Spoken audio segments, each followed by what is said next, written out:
So the world is in a, shall we say, delicate position at the time of writing. Due to the war with Iran, the Strait of Hormuz is unpassable for many ships, which is a major problem for the world's energy supply, as around one-fifth of global oil and one-fifth of seaborne gas supplies pass through this waterway. The South Pars gas field and oil facilities near Tehran have been hit by Israeli and American strikes, and in retaliation, Iran has hit oil and gas facilities belonging to its neighbouring Gulf states. In addition to oil and natural gas, a number of other key trades have been impacted, notably helium, pharmaceuticals, and fertilizer. As a result, fuel shortages are already hitting some countries. Prices have spiked dramatically, and of course, industries that rely on petroleum-based products will also see shortages and price increases. This has naturally led to renewed calls for a move away from fossil fuels and towards renewable energy. But is this actually possible? How will we mitigate spikes and troughs in energy production? And could this crisis indirectly lead to a green revolution? Hi, I'm Dr. Eleanor Tufnell, an environmental scientist, and today we're going to explore these questions and more. We'll examine what the new incentives to adopt green energy are, the challenges this crisis poses to the adoption of green energy, explore how much energy is already produced by renewable sources, look at whether batteries are a viable solution to balancing renewable energy on the grid, and lastly, we'll look at the other petroleum-based products that will need to be replaced in order to fully divest from oil. Incentives for renewables. This is, of course, a channel dedicated to environmental science rather than politics or economics, but these topics can and do overlap, so please bear with me. The impact of the current energy crunch is expected to be even more widespread than that of the Russian invasion of Ukraine in 2022, which massively reduced the flow of oil and gas to Europe from Russia. This sudden loss of oil and gas prompted a reassessment of supply vulnerabilities, and renewables have become an increasingly attractive prospect because electricity generated by wind and solar is largely insulated from the volatility of supply and the price of fossil fuels. The European Union's annual solar build-out has since increased by more than double. Once built, barring some maintenance expenses, this green energy is essentially free. As a result of increased adoption of green energy, some countries are much better positioned to weather a fuel crisis than others. For example, Spain generated over 50% of its energy from renewables in 2024, with only 1% of Spain's power coming from coal. Portugal now gets over 75% of its energy from renewables, including wind, solar, and hydro. Portugal has been coal-free since 2021. As a result, Spain and Portugal actually saw decreases in electricity prices. As gas is predominantly delivered by pipeline rather than ship, prices are likely to go down quicker once the conflict ends compared to oil. Car owners will see painful increases in prices at the pump for a long time. This is a major incentive to adopt electric vehicles, not only at the individual level, as high prices may also incentivize governments to subsidize and fast-track the rollout of electric vehicle infrastructure. Adoption of electric vehicles has also increased worldwide. In China, over 50% of all new cars sold are electric, and in Nepal that number climbs to 70%. Renewable energy will be cheaper and cleaner long-term, insulate countries from price spikes and shortages of fuel, allows countries to become more self-sufficient, and avoids legal and ethical concerns regarding importing fuel from either countries that are under sanctions or for whom there are human rights concerns. Challenges for renewables. So, there are incentives for switching to renewables now, but there are also some challenges. Short-term greenhouse gas emissions could actually increase, as many countries are forced to switch to a fuel twice as dirty as natural gas, coal. Another challenge is that the closure of the Strait of Hormuz disrupts many important supply chains, particularly those for the metals needed to construct solar panels, for example aluminium. Around 9% of global aluminium production is located in the Middle East, and many producers have needed to stop or scale back their operations due to the war. Along with the inflation that may result from the war, this could mean that renewable energy projects will require higher upfront investment for equipment, construction, and installation. Worryingly, the disruption to oil and gas could incentivize an expansion of drilling, with countries desperate to replace disrupted supplies and lower prices. The high fossil fuel price will result in windfall profits, which could then be ploughed back into exploration, extraction, and export infrastructure. Alarmingly, this war could provide dubious justification for rushed and irresponsible extraction. This could be disincentivized by reforms to tax structure, for example by imposing a windfall tax on oil and gas companies. How efficient are batteries in storing renewable energy? A common concern about renewable energy is that many sources, notably solar and wind, can be intermittent. While modern solar panels are capable of generating energy even on very overcast days, they still stop generating energy when the sun sets.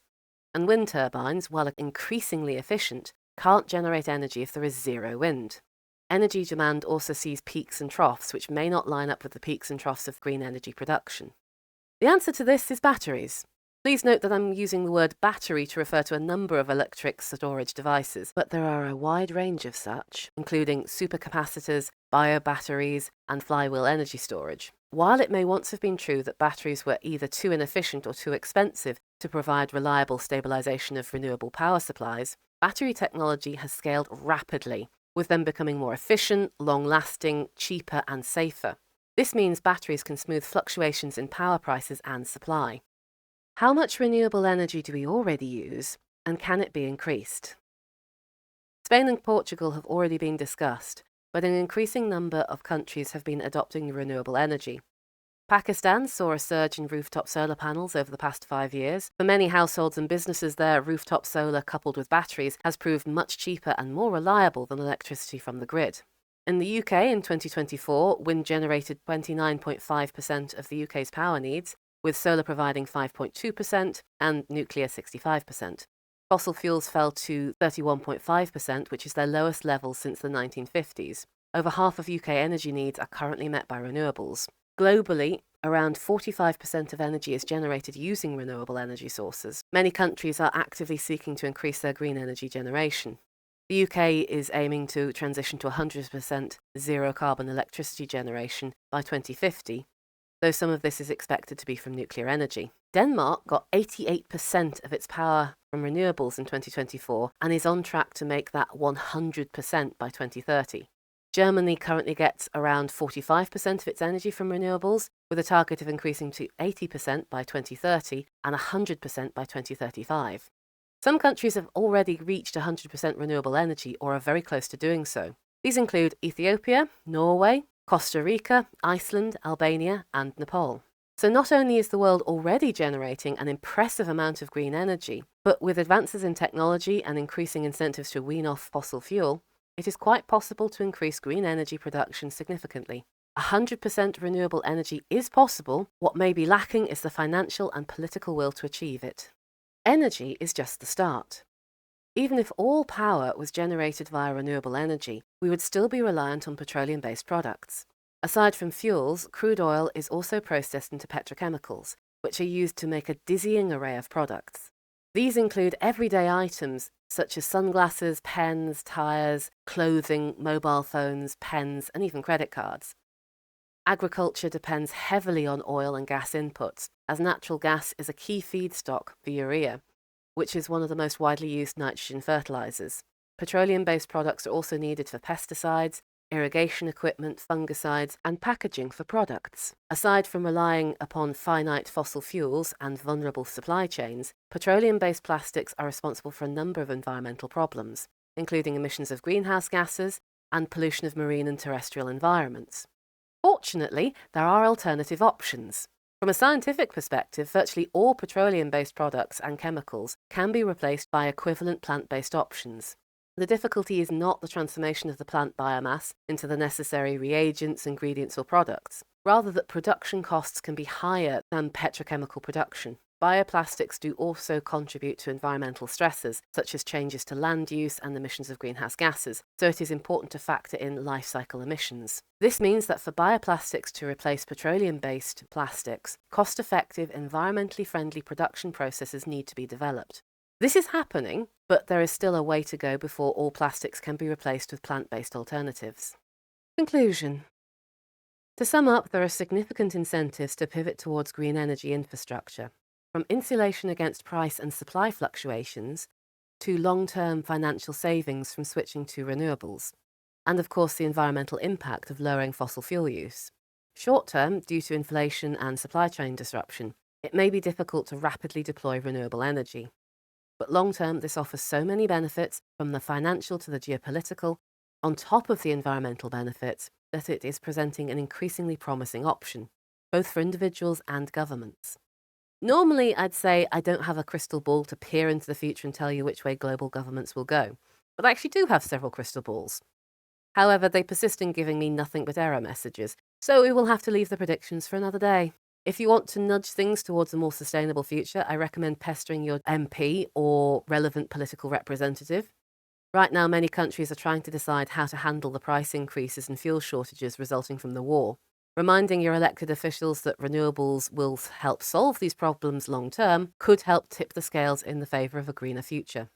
And on that note, I really hope you enjoyed this video. If you did, it really helps me out if you subscribe, like, comment, and share it with anyone you think will find it interesting.